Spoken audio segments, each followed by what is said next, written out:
A graça e a paz em nome do Senhor Jesus, amém? É difícil, irmão, pregar, contar essa... Aleluia. Eu quero convidar você a irmos junto para a exposição da palavra. Eu quero convidar você a abrir o livro do profeta Isaías.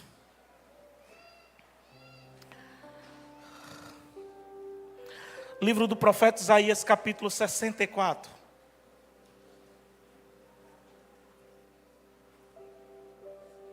Abra sua palavra aí em Isaías 64.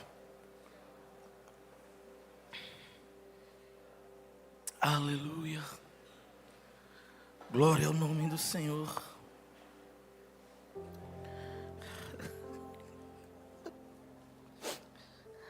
Ah, Jesus. Me dá força, Pai. Isaías 64, a partir do versículo 1. O profeta Isaías já começa dizendo assim, versículo 1.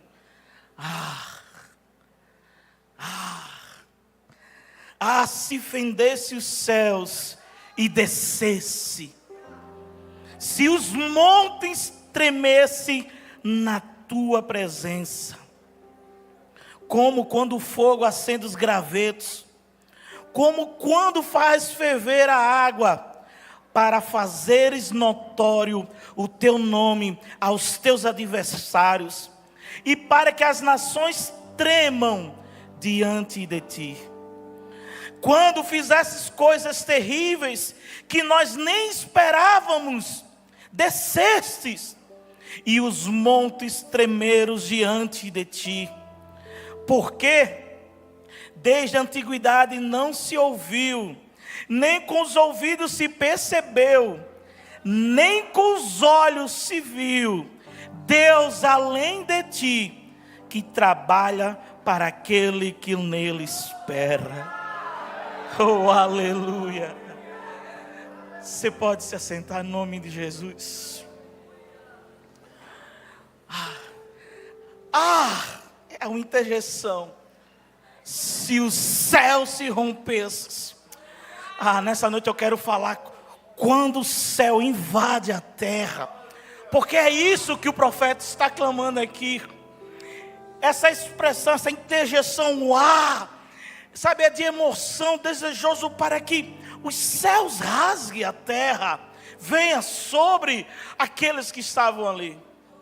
Quando a gente vê aqui o profeta Isaías está encerrando aqui o seu ministério profético, mas antes de encerrar, antes do fim, muitas coisas tinham acontecido, mas ele está clamando pela a presença, pela manifestação extraordinária da presença de Deus. Porque para ele não é apenas suficiente saber que Deus é onipresente. Deus está em todo lugar, sim, ele sabia disso. Mas o que ele queria era a presença de Deus manifesta. Ele quer ver essa presença de Deus. Por isso o profeta Isaías ergue sua voz para os céus e começa a clamar. Se os céus se fendessem. Se os céus abrissem. Se os céus hoje fossem rasgados e o Senhor descesse. Sabe, ele tem a consciência que a presença de Deus iria impactar as nações, iria impactar o povo. Por isso ele está clamando por uma demonstração poderosa. Esse clamor do profeta Isaías deve ser o nosso clamor. Hoje nós vivemos num mundo que zomba do Evangelho, zomba da igreja, escarnece da pessoa de Cristo Jesus. Como nós precisamos clamar, Senhor, rasga os céus e desce, manifesta aqui a tua presença, manifesta aqui, ó Pai, os teus sinais. Esse texto bíblico aqui, que hoje nos confronta, é uma palavra de esperança. É uma palavra de esperança anunciada num tempo muito distante de nós. O profeta Isaías começou a profetizar, só para a gente se localizar no tempo. Antes de Jesus nascer, 600 anos antes de Jesus nascer, o profeta Isaías já estava manifestando, já estava sendo usado por Deus, pregando em Israel. Então é uma palavra anunciada num tempo distante de nós, mas é uma palavra também de oração, desse mensageiro de Deus, que está destacando aqui não só a oração, mas a esperança que ele crê. Sabe, de fato, Isaías, como nós lemos aqui no capítulo 64, é apenas um pedaço de uma oração, que começou lá no capítulo 63. Quando a gente lê esses 2 capítulos, há uma junção, e a gente começa a entender a situação em que o povo estava. Desespero, sofrimento, o chão era cheio de barreiras, de obstáculos. Era um tempo de angústia, era um tempo de sofrimento. Então aqui no ápice da sua oração, o profeta diz: Senhor, rasga os céus e desce. Era o tempo da volta do exílio. Era tempo de reconstruir as casas. Era tempo de recuperar, de levantar novamente o templo do Senhor. Era o tempo de restaurar a nação. O longo período na terra estrangeira da Babilônia havia se encerrado. Os sobreviventes daquela época estavam voltando para suas casas, mas precisavam assim reencontrar forças, esperança. Havia muito tempo permanecido em terras estrangeiras. Então, além de um novo trabalho de levantar a cidade, os povoados, os vilarejos, os templos, o povo estava expressando seu sentimento. E o sentimento naquele momento era de dúvida, de desconfiança. Quando a gente vê no capítulo 63, há muitas perguntas. Aonde está o Senhor? Essas eram as perguntas que surgiam. Onde está o Senhor que salvou o seu povo pelo Mar Vermelho? Havia muitas dúvidas, muitos questionamentos. Aonde está o Senhor que salvou o seu povo através de Moisés? Aonde está o Senhor que dividiu o mar, que fez passar aquelas águas profundas a pés enxutos? Aonde está o Senhor e o seu cuidado por nós? Havia uma desconfiança, havia um momento, sabe, de desconfiança. Como será? O que vai ser de nós agora, em meio às dificuldades, em meio aos sofrimentos? Muito trabalho pela frente. Nesse momento, o profeta Isaías, que estava clamando pela sua nação, ele pede algo, mas ele não pede algo natural, ele pede algo sobrenatural. Ele pede Deus em favor da vida do seu povo. Então a gente vê essa expressão do profeta: se fendesse os céus e descesse. Isaías estava pedindo para que os céus invadissem a terra. Esse era o seu clamor: rasga os céus, Senhor, e desce. Isaías está sedento pela presença manifesta de Deus. Sabe, ele tinha consciência que nenhum poder na terra, nenhum recurso humano poderia trazer alento para o povo de Deus, se não fosse o próprio Deus. Essa deve ser a nossa necessidade hoje. Nós não podemos nos contentar com uma estrutura bonita. Nós não podemos apenas contentar-nos com um telão de última geração, com som, com iluminação, com prédios. Nós não podemos nos contemplar apenas com isso. Não nos satisfaz isso, ainda que seja importante, ainda que seja necessário. Nós não podemos nos contemplar com orçamento financeiro. Não, as contas estão em dia, está tudo ok. Não podemos nos contentar com pessoas de influências visitando, fazendo parte da nossa igreja. Não apenas isso. O que nós queremos é a presença de Deus. É isso que nos atrai. É isso que nos preenche, que nos vigora, que nos edifica. Somente a presença de Deus pode nos encher de um entusiasmo espiritual. Como nós precisamos desesperadamente dessa visitação extraordinária em nossa vida, em nossa família, no nosso ambiente de trabalho, de faculdade. Assim como o evangelista Gabriel disse: fazer daqui da terra um pedaço do céu. Essa era a oração de Isaías: Senhor, vem, desce. Quando eu olho aqui para esse texto, eu vejo lições tão preciosas, eu vejo verdades tão importantes, e eu queria destacar algumas verdades, algumas lições preciosas. O céu invade a terra quando Deus vem em resposta às nossas orações. O céu vai invadir a terra quando Ele vem, Deus vem em respostas às nossas orações. Veja, Isaías compreende aqui, ele compreende que Deus vem com a sua manifestação esplêndida, mas vem em resposta à sua oração. Sempre quando a gente vai ler, foi assim na história. Deus, para manifestar o seu poder, para fazer como Isaías pediu aqui, fazer notório o seu nome, Ele vinha em resposta à oração do seu povo. Por quê? Quando a igreja ora, os céus se movem. Quando a igreja ora, o céu se move. Quando a igreja ora, os céus se movem. Mas além do mais, quando a igreja ora, o céu se move, o inferno treme. E coisas extraordinárias começam a acontecer no nosso meio. Mas quando a igreja ora, você está orando, meu irmão? Você está orando, minha irmã? Isaías aqui, ele não está pedindo prosperidade, ainda que é importante. Isaías não está pedindo saúde. Isaías não está pedindo sucesso ministerial, como, Deus, eu sou profeta, me promove aí meu nome. Isaías não está pedindo nada disso. Isaías não está pedindo reconhecimento de nenhum homem. O que Isaías quer é a presença de Deus. Ele anseia por essa presença poderosa, porque quando essa presença manifesta, até os montes mais sólidos começam a tremer. Quando a presença de Deus se manifesta, aquilo que parece que é inabalável é sacudido desde os alicerces. Ninguém pode resistir à presença de Deus. Ninguém pode duvidar da existência e do poder de Deus. Quando Ele rasga os céus e desce. A gente vê hoje que a igreja no mundo, a igreja em si, ela tem sede de muitas coisas, mas muitas vezes ela está apática para as coisas de Deus, para o principal. Por quê? Nós substituímos, o Deus das bênçãos, pela bênção de Deus. O que nós queremos é a bênção de Deus, e não queremos mais Deus.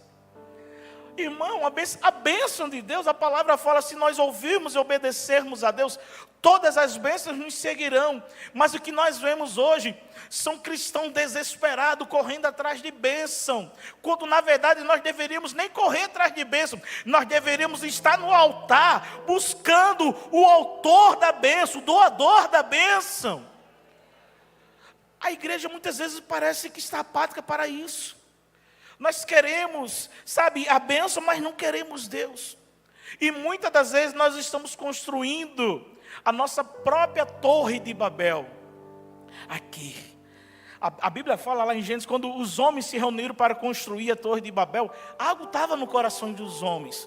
Vamos construir aqui uma edificação. E eles pegaram piche e tijolo e começaram, porque nós subiremos. Olha, até aquilo que estava no coração de Satanás. Eles queriam subir, mas não era subir para ter encontro com Deus, não. Eles queriam subir porque eles não queriam mais passar por aquilo que os seus antepassados passaram. O dilúvio. Eles queriam construir uma torre como se fosse algo para proteger da ira de Deus, mas eles nem perceberam que aquilo que eles estavam construindo era apenas um princípio, um degrau para a própria destruição, porque o homem não pode ir do encontro a Deus, mas Deus vem ao encontro do homem.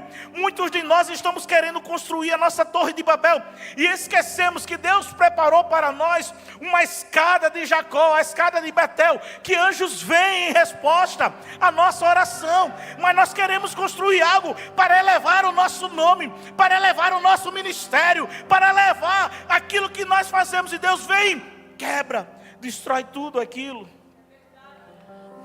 Nós construímos a nossa própria torre de Babel e esquecemos da escada de Jacó. Queremos celebrar na terra o nosso nome, quando deveríamos anunciar o nome do Senhor, buscar a glória do Eterno. A presença de Deus é a nossa maior necessidade. O céu invade a terra quando a igreja anseia por Deus, como alguém que está sedento, que clama por água. Como que aquele sedento em uma terra seca, ansiando pelas águas, assim deveria ser a nossa busca por Deus. Que Deus desperte nessa noite, sabe, o nosso coração dessa letargia espiritual, desse deserto espiritual. Que Deus nos acorde do sono da morte. Hoje é tempo de nós buscarmos ao Senhor. É tempo de nós voltarmos para Ele de todo o nosso coração. Porque só assim, um povo sedento pela presença de Deus, como terra seca que anseia pela chuva, como uma terra seca, árida, deseja pela chuva, assim deveria ser a nossa busca. Só assim, quando a gente lê, quando a gente para ver, os avivamentos que aconteceram na história, sempre foi precedido por oração. Antes de rasgar os céus, a igreja precisa bombardear os céus com as nossas orações. Você está orando? Ou você está dependendo de oração de alguém? Que alguém ponha as mãos sobre a sua cabeça? Sabe, irmãos, eu já fui para tantos congressos, comes de Deus, ministérios. Já passei noites em vigília em monte. Tantas experiências sobrenaturais que eu não tenho nem tempo de falar aqui. Mas o meu melhor momento é quando eu estou sozinho na minha casa. Quando eu acordo, eu digo bom dia com alegria, Senhor, vamos lá. Sabe, é ansiar por isso. As pessoas não anseiam mais pela presença de Deus. E nós precisamos hoje, como profeta, ansiar: Deus, manifesta-se aqui. Sabe, não é barulho, é coração sedento, coração quebrantado na presença de Deus. Mas o céu só vai invadir a terra se a igreja orar. Aí eu pergunto, quem está comigo nessa noite? Os céus invadem a terra, tem um propósito. O propósito dos céus invadir a terra é para nós sermos inflamados pelo fogo divino. O profeta fala, quando o fogo acende os gravetos e faz a água ferver. O profeta tem consciência da necessidade de ser acrescido pela presença manifesta de Deus. E ele começa a comparar como um graveto quando pega fogo, quando é inflamado. Nós sabemos que o fogo, ele ilumina, o fogo aquece, o fogo purifica, o fogo se alastra de maneira incontrolável. E nós precisamos ser assim na presença de Deus. Pedir para que Ele rasgue os céus e venha colocar fogo em nosso coração. Aquecer, despertar para uma vida espiritual, sabe, entusiasmada mesmo. Porque quando eu falo isso, meus irmãos, a gente vê pessoas tão apagadinhas. Não é porque ele não dá aleluia, não é porque ele não aplaude, não é porque ele, mas estão apagadinhas. Parece que estão morrendo na sua fé. E elas precisam desesperadamente de um fogo do Espírito para levantar, para ser edificada, trazer vigor sobre a sua vida. Deixa eu te dizer, não basta apenas frequentar a casa de Deus, é preciso o teu coração aquecido. Não basta apenas honrar a Deus com os lábios, é preciso o teu coração derramado na sua presença. Começa a examinar você se não falta vitalidade, se não falta uma alegria no seu coração, porque falta fogo espiritual. Às vezes nos falta esse fogo sobrenatural que Isaías disse: Senhor, quando o Senhor se manifesta, quando o Senhor vem, é como fogo. Isaías começa a dizer, é como fogo. Meu irmão, quando a gente vai ler Gênesis no capítulo 15, está lá Abraão fazendo um sacrifício, uma aliança. Ele foi chamado para ir para uma terra que ele não conhecia. Ele foi chamado para sair da sua parentela. E quando ele estará fazendo um holocausto, sacrifício ao Senhor, a palavra fala que o fogo passou por Abraão, fechando assim, confirmando assim a sua aliança. A Bíblia fala em Êxodo, no capítulo 3, quando Moisés estava lá apacentando o rebanho de Jetro, seu sogro, a Bíblia fala que um anjo veio, sabe, e ficou ali. E a Bíblia chega a descrever que quando o anjo veio, na sarça ardente, a sarça começou a pegar fogo, e o fogo não se consumia, e aquele fogo atraiu Moisés, e ele chegou perto e ouviu a voz do Senhor. É esse fogo que tem que nos atrair à presença de Deus, porque quando há fogo chama a nossa atenção, desperta-nos. Assim foi com Moisés, ali em Êxodo, no capítulo 3. Já depois, quando ele libertou o povo, Êxodo, no capítulo 13, a Bíblia começa a falar que de noite uma coluna de fogo aquecia o povo. Uma coluna de fogo aquecia o povo. Levítico, quando o Senhor estava ensinando o povo a adorar, ele chega lá no capítulo 6 e diz logo: o fogo não pode se apagar.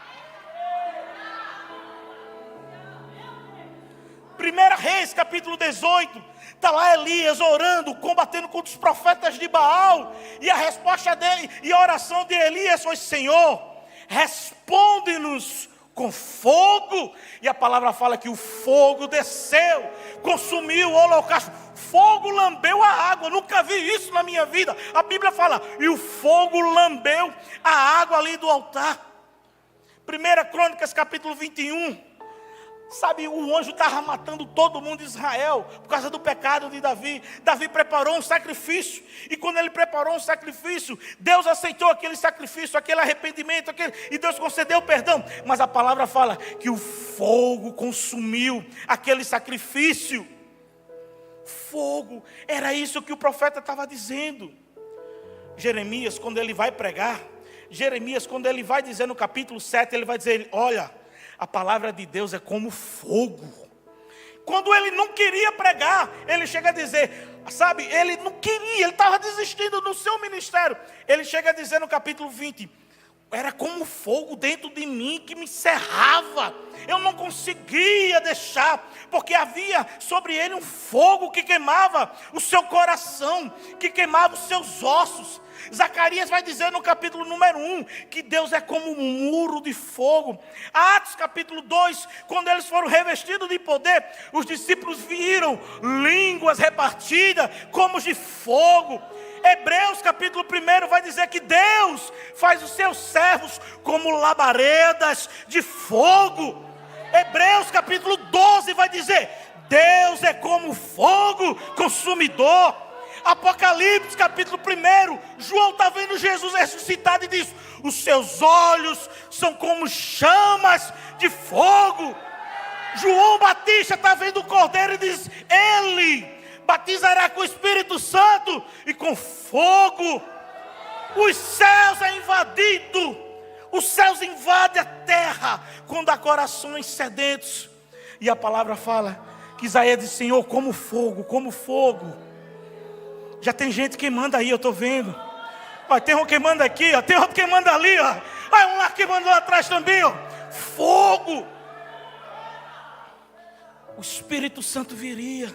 Assim os céus é invadido. O profeta Isaías se comparou então esse avivamento, esse céu rasgado, como se Deus estivesse inflamando, colocando fogo sobre o seu povo. Como um graveto que pega fogo rapidinho. Rapidinho, botou lá, já aqueceu. A sua palavra é como fogo, o seu trono é como fogo, os seus ministros são como labaredas de fogo. Jesus batiza com o Espírito Santo e com fogo. O fogo de Deus que ilumina, purifica, aquece e alastra. Quando Deus rasga os céus e desce, a igreja é restaurada. Os adversários, o inimigo toma conhecimento. Ei, ali o fogo de Deus habita, ali o fogo de Deus manifesta. Assim as nações tremem à sua presença. Veja os dias que nós estamos vivendo. As nações tremem, sabe, as nações começam a escarnecer de Deus, zombam da palavra de Deus, do Evangelho.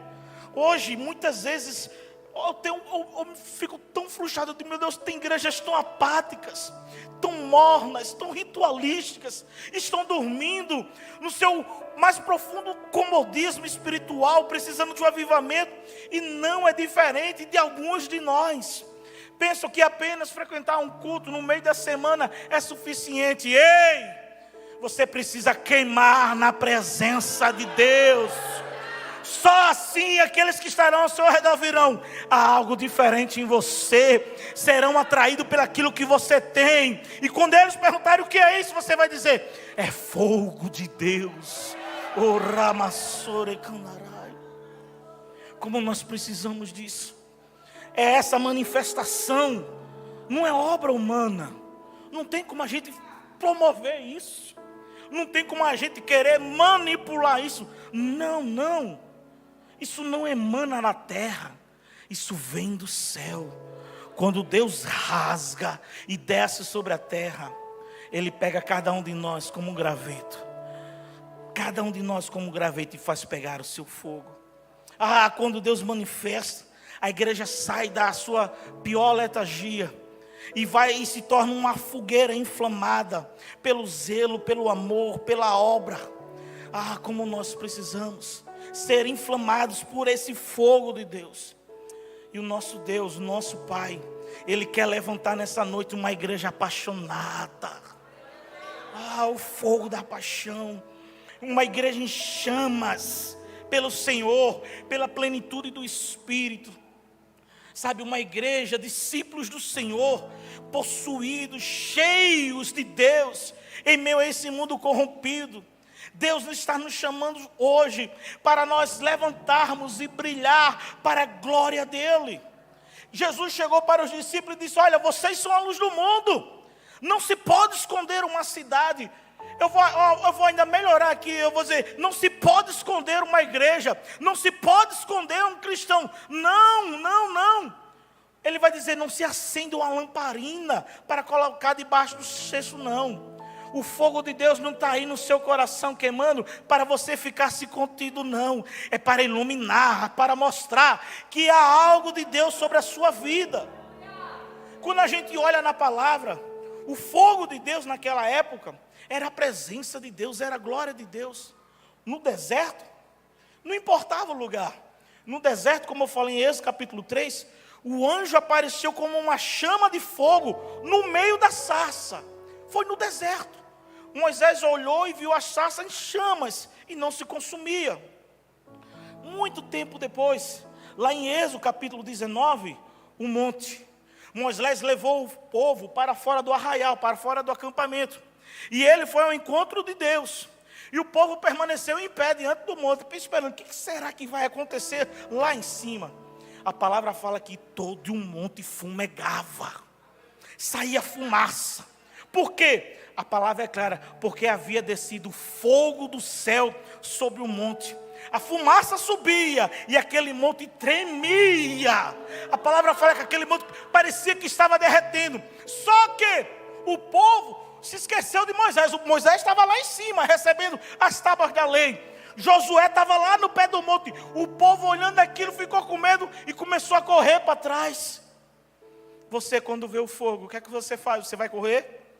Ou vai fazer que nem Moisés? Eu quero subir.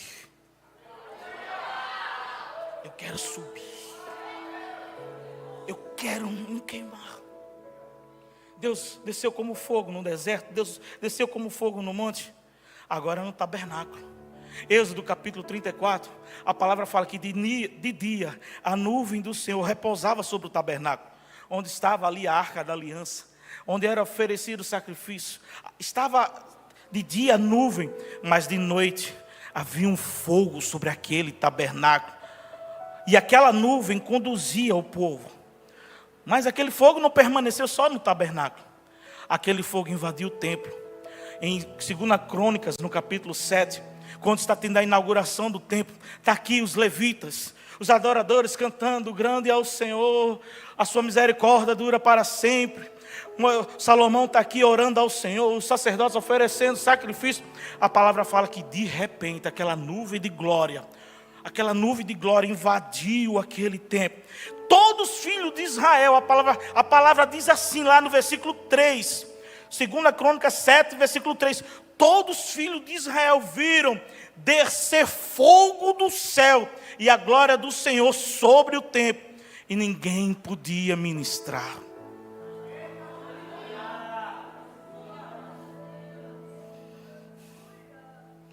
A glória do fogo estava no deserto, estava no tabernáculo, estava no monte. E agora vem Jesus. Agora não é mais os lugares que a glória, o fogo vai descer. Aí vem Jesus. A palavra vai dizer que João Batista dizia: olha, eu batizo com água para arrependimento, mas ele batizará com o Espírito Santo e com fogo. Lá em Lucas, no capítulo 49, Lucas capítulo 12, versículo 49, Jesus disse para os seus discípulos: eu vim lançar fogo sobre a terra. É a presença de Deus, é a presença de Deus sobrenatural que nós precisamos. O profeta estava clamando: Senhor, rasga os céus e desce. Como quando o fogo aquece.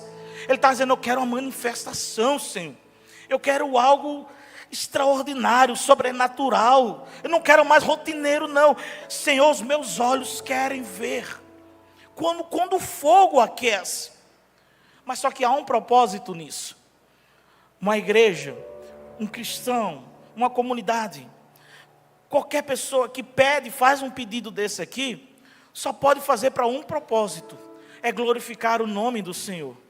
Isaías está orando: Senhor, rasga os céus sobre a terra. Ele está clamando pela manifestação da presença de Deus, mas tem um propósito: para que as nações reconheçam a sua glória, o seu nome.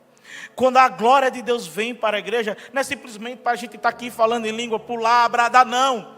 É para que a gente anuncie entre as nações a glória do Senhor. É para que a gente anuncie. Sabe, quando a igreja perde esse vigor espiritual, quando os cultos se tornam, mais um culto de domingo, é mais um domingo rotineiro. Não. Chega de formalidade, a gente já sabe como vai ser o culto. Não. Mas quando as brasas vivas se juntam, sabe, quando as brasas vivas se juntam diante do altar do Senhor, eles estão querendo o fogo do Senhor, estão clamando a presença do Senhor, mas o propósito é trazer glória ao Senhor. É tempo de nós clamarmos pela visitação extraordinária do Senhor. É tempo de nós clamarmos para que Deus quebre toda a nossa estrutura, tire as escamas mesmo dos nossos olhos, tire de nós essa vida apática, essa vida, sabe, insolente que nós temos. É tempo de nós clamarmos para que a igreja leve essa glória ao mundo, para que eles tremam diante da glória do Senhor, de Deus que está sobre nós. Quando os céus invadem a terra, quando vem sobre o seu povo, o mundo reconhece que há um Deus, que há um soberano. Vai subindo aqui, ministério, para a gente queimar um pouquinho mais. Quando a glória de Deus vem, há um propósito. Quando esse fogo vem, quando os céus descem, há um propósito. Como a igreja necessita desesperadamente dessa presença. Sem essa presença a nossa vida será vazia. Sem essa presença os nossos cultos serão sem vida. As nossas músicas aqui, serão sem unção. As nossas mensagens serão mensagens mortas sem a presença de Deus. Meu Deus, como a gente confunde demais a onipresença de Deus com a presença de Deus manifesta. Eu sei, todo mundo sabe, Deus está em toda parte, mas Ele não está em toda parte se manifestando. Mas nessa noite os céus estão abertos. Os céus estão abertos sobre esse lugar que desde pela manhã, sabe, é palpável a glória de Deus, é palpável. Meu Deus, sabe, Deus está em toda parte, mas quando Ele está no meio do seu povo, você não pode ser como Jacó, sair daqui, Deus estava lá e eu nem sabia, eu nem senti. Se você crer, você vai ver a glória de Deus.